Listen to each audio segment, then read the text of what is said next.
வணக்கம். ஜெம் செய்திகளுக்காக நான் அரசு. இந்திய நேரப்படி காலை 8:30 மணி செய்திகள். முதலில் ஜெம் தலைப்புச் செய்திகளை காணலாம். இந்தியா பிரான்ஸ் இடையிலான நட்பு வரும் காலங்களில் இன்னும் வலுப்பெறும். பிரதமர் நரேந்திர மோடி அறிவிப்பு. தமிழக சட்டசபையில் இன்று மேகதாது அணை திட்டத்திற்கு எதிராக தனி தீர்மானத்தை முன்மொழிகிறார் முதலமைச்சர் விஜய். அமெரிக்கா அமைதிக்கு கட்டுப்பட்டுள்ளது. அமெரிக்க அதிபர் டொனால்டு ட்ரம்ப் அறிவிப்பு. உலகக்கோப்பை கால்பந்து தொடரின் குரூப் பி பிரிவுக்கான போட்டி. கத்தார் அணியை வீழ்த்தி கனடா அணி வெற்றி. தமிழகத்தில் 27 மாவட்டங்களில் இடி மின்னல் மற்றும் பலத்த காற்றுடன் கூடிய கனமழை பெய்யக்கூடும். சென்னை வானிலை ஆய்வு மையம் அறிவிப்பு. இனி விரிவான செய்திகளை காணலாம். இந்தியா பிரான்ஸ் இடையிலான நட்பு வரும் காலங்களில் இன்னும் வலுப்பெறும் என்று பிரதமர் நரேந்திர மோடி தெரிவித்துள்ளார். பிரதமர் நரேந்திர மோடி பிரான்ஸ் பயணம் குறித்து தனது சமூக வலைதள பக்கத்தில் பதிவிட்டுள்ளார். அதில் பிரான்ஸ் பயணம் ஈடுபாடு மற்றும் விளைவுகளின் அடிப்படையிலும் மிகவும் விரிவானதாக இருந்தது என்று தெரிவித்தார். இது நைஸில் நடைபெற்ற பாரத் இன்னோவேட்ஸ் நிகழ்ச்சியுடன் தொடங்கியது. அதனைத் தொடர்ந்து எவியனில் G7 உச்சிமாநாடு நடைபெற்றதாக கூறினார். பின்னர் பாரிஸில் விவாடெக் 2026 நிகழ்வில் தான் உரையாற்றியதாக தெரிவித்தார். மேலும் பெரிய அளவிலான இந்திய சமூக நிகழ்ச்சியிலும் பங்கேற்றதாகவும் அதோடு பல்வேறு நிறுவனங்களின் தலைமை அதிகாரிகளையும் சந்தித்ததாகவும் கூறினார். தனது நண்பர் அதிபர் மேக்ரான், பிரான்ஸ் மற்றும் அரசு மக்கள் காட்டிய அன்பிற்கு நான் குறிப்பாக நன்றியை தெரிவித்துக் கொள்வதாக கூறினார். இந்தியா பிரான்ஸ் இடையிலான நட்பு வரும் காலங்களில் இன்னும் வலுப்பெறும் என்று தெரிவித்தார். தமிழக சட்டசபையில் இன்று மேகதாது அணை திட்டத்திற்கு எதிராக தனி தீர்மானத்தை முதலமைச்சர் விஜய் முன்மொழிகிறார்.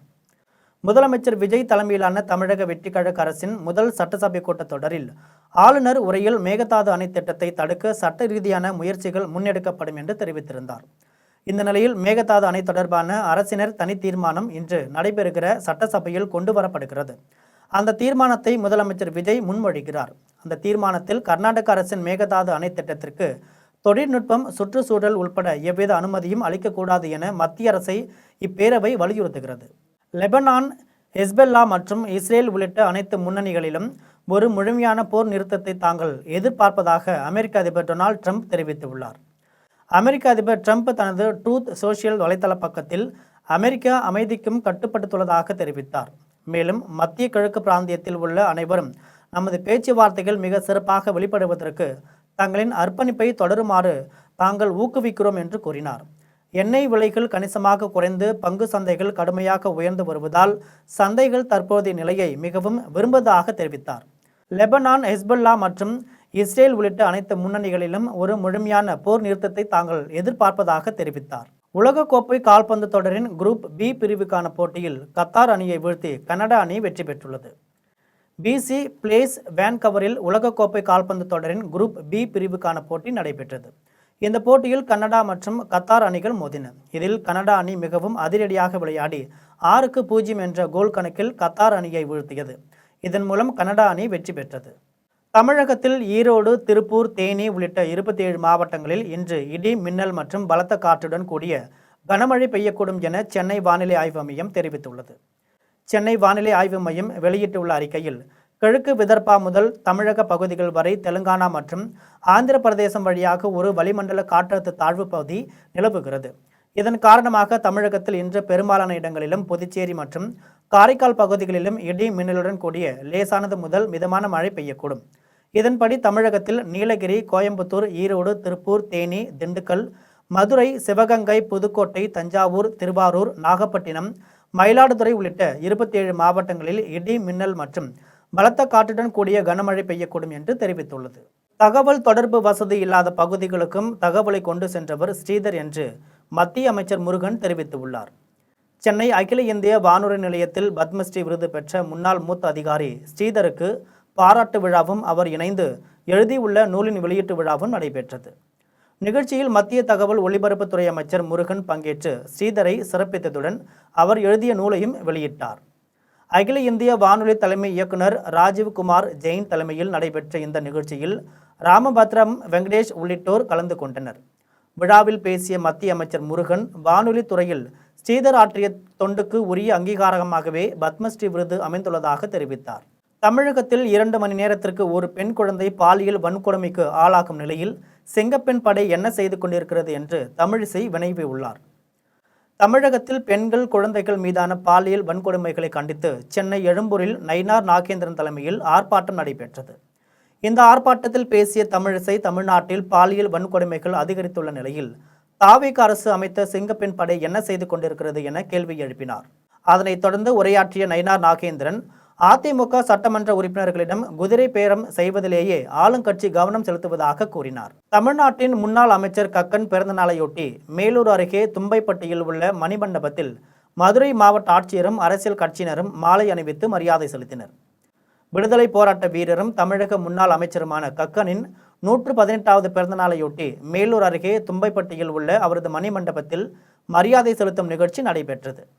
தமிழக அரசின் சார்பில் மதுரை மாவட்ட ஆட்சியர் ஆகாஷ் மாலை அணிவித்து மரியாதை செலுத்தினார். பின்னர் புதுப்பிக்கப்படவுள்ள மணிமண்டபத்தை பார்வையிட்டு அங்குள்ள வருகை பதிவேட்டில் கையொப்பமிட்டார்.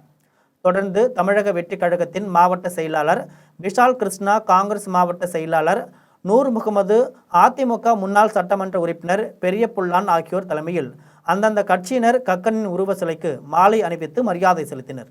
சமூக நீதி சர்வே நடத்தப்படும் என்று தமிழக சட்டமன்றத்தில் முதலமைச்சர் ஜோசப் விஜய் அறிவித்ததற்கு நன்றி தெரிவித்து மயிலாடுதுறையில் பாமகவினர் பட்டாசு வெடித்தும் பொதுமக்களுக்கு இனிப்புகள் வழங்கியும் கொண்டாடினர்.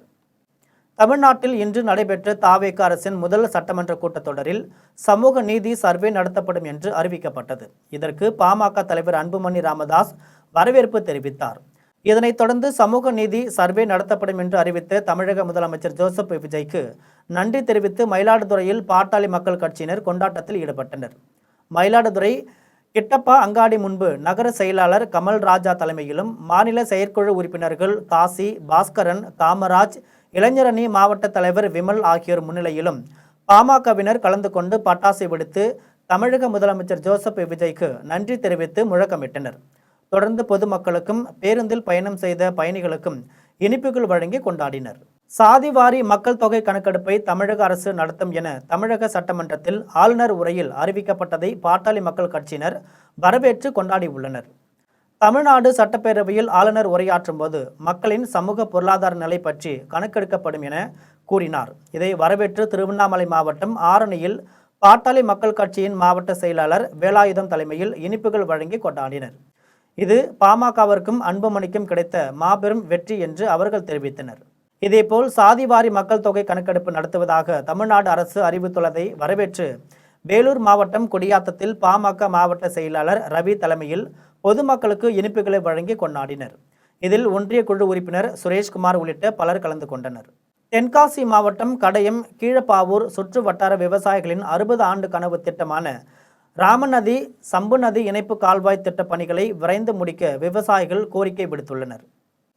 தென்காசி மாவட்டம் கடையத்திற்கு மேற்கே மேற்கு தொடர்ச்சி மலையில் உருவாகும் ராமநதி ஆற்றின் நீரை அதன் அருகில் உள்ள சம்பு நதிக்கு கொண்டு வர காமராஜர் ஆட்சி காலத்தில் திட்டம் ஆய்வு பணிகள் மேற்கொள்ளப்பட்டது. காலப்போக்கில் இந்த திட்டம் கிடப்பில் போடப்பட்டது. 2015ஆம் ஆண்டு ஜெயலலிதா ஆட்சியில் அரசாணை வெளியிட்டு ஆய்வு பணி, நிலம் கையகப்படுத்தும் பணி நடைபெற்றது. அதன்பின் எடப்பாடி பழனிசாமி இத்திட்டத்திற்கான முழு தொகையான 41 கோடி ரூபாயை நபார்டு வங்கி மூலம் வழங்க ஏற்பாடு செய்தார். 2020ஆம் ஆண்டு ஒப்பந்த புள்ளிகள் கோரப்பட்டு தொடங்கப்பட்ட பணிகள் சுற்றுச்சூழல் அனுமதி பெறவில்லை என்று வனத்துறையினர் கூறியதால் இப்பணி முடங்கி போனது. திமுக ஆட்சி காலத்தில் சுற்றுச்சூழல் அனுமதி பெற தேவையான நடவடிக்கைகள் மேற்கொண்டதோடு கூடுதலாக 21 கோடி ரூபாய் ஒதுக்கப்பட்டு மீண்டும் பணிகள் தொடங்கப்பட்டது. பல்வேறு இடையூறுகளால் தொய்வாக நடைபெற்று வந்த இப்பணிகள் இப்போது நிறுத்தப்பட்டுள்ளது. இதுவரை பெறப்பட்டுள்ள 62 கோடி ரூபாயில் 40 கோடி ரூபாய் செலவு செய்யப்பட்டுள்ளதாகவும் மீதமுள்ள தொகையில் ஒப்புதல் அளிக்கப்பட்ட பணிகளை செய்ய அதிகாரிகள் முட்டுக்கட்டை போடுவதாகவும் கூறப்படுகிறது. ஒப்பந்தக்காரர் பணியை நிறுத்தியதால் இப்பகுதி விவசாயிகள், பொதுமக்கள் கவலை அடைந்துள்ளனர். எனவே அரசு தலையிட்டு பணிகளை தொடர நடவடிக்கை எடுக்க வேண்டும் என்று கோரிக்கை விடுத்துள்ளனர். தூத்துக்குடி அருகே உள்ள சார் ஆட்சியர் அலுவலகத்தில் சார் ஆட்சியரை சந்தித்து மனு வழங்க நேரம் ஒதுக்கப்பட்ட புதிய நடைமுறையை அதிகாரிகள் கைவிட வேண்டும் என பொதுமக்கள் கோரிக்கை விடுத்துள்ளனர். தூத்துக்குடி மாவட்டம் எட்டயாபுரத்தில் உள்ள சார் ஆட்சியர் அலுவலகத்தில் கோவில்பட்டி, விளாத்திக்குளம், எட்டயாபுரம் உள்ளிட்ட பகுதிகளில் இருந்து பொதுமக்கள் தங்கள் குறைகளை தெரிவித்து மனு அளித்து வருகின்றனர். இந்த நிலையில் சார் ஆட்சியரை சந்தித்து மனு அளிக்க நண்பகல் 12:30 மணி முதல் 1:30 மணி வரை மற்றும் மாலை 5 மணி முதல் 5:30 மணி வரை மட்டுமே அனுமதி என அறிவிப்பு வெளியிடப்பட்டுள்ளது. முன்பு நேர வரம்பு இல்லாமல் மனுக்கள் பெறப்பட்ட நிலையில் தற்பொழுது அறிவிக்கப்பட்டுள்ள இந்த நேர ஒதுக்கீடு பொதுமக்களிடையே அதிருப்தியை ஏற்படுத்தியுள்ளது. குறிப்பாக கிராமப்புறங்களிலிருந்து வருவோருக்கு போதிய போக்குவரத்து வசதி இல்லாததால் நீண்ட நேரம் காத்திருக்க வேண்டிய சூழல் ஏற்படும் எனவும் இந்த நேர ஒதுக்கீடு முறையை கைவிட வேண்டும் எனவும் பொதுமக்கள் கோரிக்கை விடுத்துள்ளனர். கரூரில் ஆக்கிரமிப்பாளர்கள் என அறநிலையத்துறையினர் அளித்த தகவலின் அடிப்படையில் நீதிமன்றம் அளித்த நோட்டீஸுக்கு எதிர்ப்பு தெரிவித்து முதலமைச்சருக்கு பொதுமக்கள் கோரிக்கை மனு அளிப்பியுள்ளனர். கரூர் மாநகராட்சிக்கு உட்பட்ட தாந்தோணிமலை கல்யாண வெங்கடமன சுவாமி கோவிலுக்கு சொந்தமான நிலத்தை ஆக்கிரமித்து இருப்பதாக நீதிமன்றத்தில் அறநிலையத்துறை அளித்த புகாரின் அடிப்படையில் 63 பேருக்கு நீதிமன்றம் நோட்டீஸ் அனுப்பியுள்ளது. இதனால் பாதிக்கப்பட்ட பொதுமக்கள் தாங்கள் ஆக்கிரமிப்பாளர்கள் இல்லை என கூறி கரூர் தலைமை அஞ்சலகத்தில் தமிழக முதலமைச்சர் விஜய்க்கு கடிதம் அனுப்பும் போராட்டத்தை நடத்தினர். சென்னை அருகே மதுரவாயலில் கனமழையால் மிகப்பெரிய பேனர் விழுந்தது. அப்போது பேருந்துக்காக காத்திருந்த மக்கள் அலறி அடித்து ஓடினர். சென்னை மதுரவாயல் சுற்று வட்டார பகுதிகளில் நேற்று மாலை பலத்த சூறைக்காற்றுடன் கூடிய கனமழை பெய்தது. இந்த நிலையில் சாலையின் ஓரமாக வைக்கப்பட்டிருந்த மிகப்பெரிய விளம்பர பேனர் சூறைக்காற்றின் வேகத்தை தாங்க முடியாமல் திடீரென கீழே விழுந்தது. அப்போது அங்குள்ள பேருந்து நிறுத்தத்தில் ஏராளமான பொதுமக்கள் பேருந்துக்காக காத்து நின்று கொண்டிருந்தனர். பேனர் சரிந்து விழுவதை கண்ட மக்கள் அச்சத்தில் நாலாபுரமும் அலறி அடித்தபடி ஓடினர். நல்வாய்ப்பாக அந்த பேனர் அருகில் இருந்த தனியார் வளாகத்திற்குள் விழுந்தது. இதனால் பொதுமக்கள் காயமின்றி உயிர் தப்பினர். இந்த விபத்தால் அப்பகுதியில் சற்று நேரம் போக்குவரத்து பாதிப்பும் பெரும் பரபரப்பும் ஏற்பட்டது. தகவல் அறிந்து வந்த அதிகாரிகள் விழுந்த பேனரை அப்புறப்படுத்தினர். பல்லாவரத்தில் நடைபெற்ற தமிழ்நாடு காங்கிரஸ் கமிட்டி தலைவர் செல்வ பெருந்தகையின் இல்ல திருமண விழாவில் அரசியல் கட்சி தலைவர்கள் மற்றும் முக்கிய பிரமுகர்கள் கலந்து கொண்டு மணமக்களை வாழ்த்தினர். சென்னை பல்லாவரம் அருகே துறைப்பாக்கத்தில் தமிழ்நாடு காங்கிரஸ் கமிட்டி தலைவர் செல்வ பெருந்தகையின் மகள் அக்ஷயா பிரியாவுக்கு ஆர்ஜன் நாயருக்கும் திருமண விழா நடைபெற்றது. இதில் அமைச்சர்கள் சரத்குமார், ஸ்ரீநாத், முன்னாள் மத்திய அமைச்சர் சிதம்பரம், திமுக தலைவர் மு.க. ஸ்டாலின், சட்டமன்ற எதிர்க்கட்சி தலைவர் உதயநிதி, சட்டமன்ற உறுப்பினர்கள் கே.என். நேரு, சேகர் பாபு, நாடாளுமன்ற உறுப்பினர்கள் விஜய் வசந்த், கனிமொழி, நாம் தமிழர் கட்சி ஒருங்கிணைப்பாளர் சீமான் என ஏராளமான அரசியல் கட்சி தலைவர்கள் கலந்து கொண்டு மணமக்களை வாழ்த்தினர். வேலூர் மாவட்டம் குடியாத்தம் மோட்டார் வாகன ஆய்வாளர் அலுவலகத்தில் லஞ்ச ஒழிப்புத்துறை நடத்திய சோதனை நடத்திய போது ஊழியர்கள் அலறி அடித்து ஓடினர். வேலூர் மாவட்டம் குடியாத்தம் மோட்டார் வாகன ஆய்வாளர் அலுவலகத்தில் வேலூர் லஞ்ச ஒழிப்புத்துறை துணை கண்காணிப்பாளர் தலைமையிலான குழுவினர் 3 மணி நேரம் சோதனை நடத்தினர். இந்த சோதனையில் கணக்கில் வராத 15,500 ரூபாய் பணம் பறிமுதல் செய்யப்பட்டதாக அதிகாரிகள் தெரிவித்தனர். ஊழியர்கள் மற்றும் இடைத்தரகர்களிடம் லஞ்ச ஒழிப்புத்துறை அதிகாரிகள் விசாரணை நடத்தினர். இந்த சோதனையின் போது ஊழியர்கள் சிலர் அலறி அடித்து ஓட்டம் பிடித்ததால் பரபரப்பு நிலவியது. குடிசை தொழில் வரியை தொழிற்சாலை வரியாக உயர்த்திய தருமபுரி நகராட்சியை கண்டித்து விசைத்தறி உற்பத்தியாளர்கள் ஆர்ப்பாட்டத்தில் ஈடுபட்டனர். தருமபுரி நகராட்சிக்கு உட்பட்ட அன்னசாகரத்தில் 200க்கும் மேற்பட்ட குடும்பத்தினர் 50 ஆண்டுகளுக்கு மேலாக விசைத்தறி நெசவு தொழில் செய்து வருகின்றனர். விசைத்தறி கூட்டத்திற்கு இருந்த குடிசை தொழில் வரியை தருமபுரி நகராட்சி தொழிற்சாலை வரியாக மாற்றியுள்ளது. இதை கண்டித்து நகராட்சி அலுவலகம் அருகே விசைத்தறி தொழிலாளர்கள் ஆர்ப்பாட்டத்தில் ஈடுபட்டனர். தொழிற்சாலை வரியை குடிசை தொழில் வரியாக மாற்றி அறிவிக்க வேண்டும் என்று கோரிக்கை விடுத்தனர். சென்னை பெரம்பூரில் காவல் ஆய்வாளரை தாக்கிய சரித்திர பதிவேடு குற்றவாளி மீது கடுமையான சட்ட நடவடிக்கை எடுக்க வேண்டும் என பொதுமக்கள் மற்றும் சமூக ஆர்வலர்கள் வலியுறுத்தினர். பெரம்பூர் பிரதான சாலையில் போக்குவரத்து காவல் ஆய்வாளர் மற்றும் காவல்துறையினர் வழக்கமான வாகன சோதனையில் ஈடுபட்டிருந்தனர். அப்போது அதிவேகமாக வந்த இருசக்கர வாகனத்தை நிறுத்துமாறு சைகை காட்டிய போது குடிபோதையில் வாகனத்தை ஓட்டி வந்த நபர் ஒத்துழைக்காமல் தகாத வார்த்தைகளில் பேசியுள்ளார். மேலும் தன்னை சரித்திர பதிவேடு குற்றவாளி என கூறிக்கொண்டு என்னையே கைது செய்கிறாயா என கேள்வி எழுப்பியதோடு திடீரென காவல் ஆய்வாளரை இடுப்பில் எட்டி உதைத்து கீழே தள்ளிவிட்டு தப்பி செல்ல முயன்றார். இந்த சம்பவம் அப்பகுதியில் இருந்த பொதுமக்கள் மத்தியில் பெரும் அதிர்ச்சியை ஏற்படுத்தியுள்ளது. இதனிடையே இதுபோன்ற குற்ற செயல்களில் ஈடுபடுபவர்கள் மீது உடனடியாக கடுமையான சட்ட நடவடிக்கை எடுக்கப்பட வேண்டும் என்று சமூக ஆர்வலர்கள் மற்றும் பொதுமக்கள் வலியுறுத்தினர். தமிழ்நாட்டில் பெண்களுக்கு எதிரான பாலியல் வன்கொடுமைகளை தடுக்க தவறிய அரசை கண்டித்து சென்னை ராதாகிருஷ்ணன் நகரில் எஸ்டிபிஐ கட்சி மகளிர் அணி சார்பில் ஆர்ப்பாட்டம் நடைபெற்றது. சென்னை ராதாகிருஷ்ணன் நகரில் நடைபெற்ற ஆர்ப்பாட்டத்தில் எஸ்டிபிஐ மகளிர் அணியினர் கலந்து கொண்டனர். தாங்கள் ஆட்சிக்கு வந்தால் பெண்களுக்கு எதிரான பாலியல் வன்கொடுமைகளை உடனடியாக தடுத்து நிறுத்துவோம் என கூறி தாவேக ஆட்சிக்கு வந்ததாக தெரிவித்தார். திமுக ஆட்சியை விட இப்போது பெண்கள் மீதான பாலியல் வன்கொடுமைகள் அதிகரித்துள்ளதாக தெரிவித்தனர். சிங்கப்பெண் படை உருவாக்கிய பிறகும் பாலியல் குற்றங்கள் குறையாதது ஏன் என கண்டன முழக்கங்களை எழுப்பி ஆர்ப்பாட்டத்தில் ஈடுபட்டனர். திருவள்ளூர் மாவட்டம் பூவிருந்தவள்ளியில் பலத்த சூறைக்காற்றுடன் மழை பெய்தபோது நெடுஞ்சாலைகளில் வைக்கப்பட்டிருந்த விளம்பர பதாதைகள் மின்கம்பிகள் மீது விழுந்ததால் பரபரப்பு ஏற்பட்டது. பூவிருந்தவள்ளியில் கடந்த சில நாட்களாக வெயில் வாட்டி வதைத்தது. நேற்று மாலை திடீரென கருமேகங்கள் சூழ்ந்து பலத்த காற்று வீசத் தொடங்கியது. சாலைகளில் புழுதி பறந்த நிலையில் சற்று நேரத்தில் திடீரென கனமழை பெய்தது. இதனால் மாலை நேரத்தில் வேலை முடிந்து வீட்டுக்கு சென்றோரும் பள்ளி மாணவ மாணவியரும் வீட்டிற்கு செல்ல முடியாமல் சிரமப்பட்டனர். இந்த நிலையில் பூந்தமல்லி பெங்களூரு தேசிய நெடுஞ்சாலையின் ஓரங்களில் வைக்கப்பட்டிருந்த விளம்பர பதாகைகள் காற்றில் அறுந்து மின்கம்பிகள் விளக்கு கம்பங்கள் மீது விழுந்தது. இதனால் வாகன ஓட்டிகள் கடும் சிரமத்திற்கு ஆளாகினார்கள்.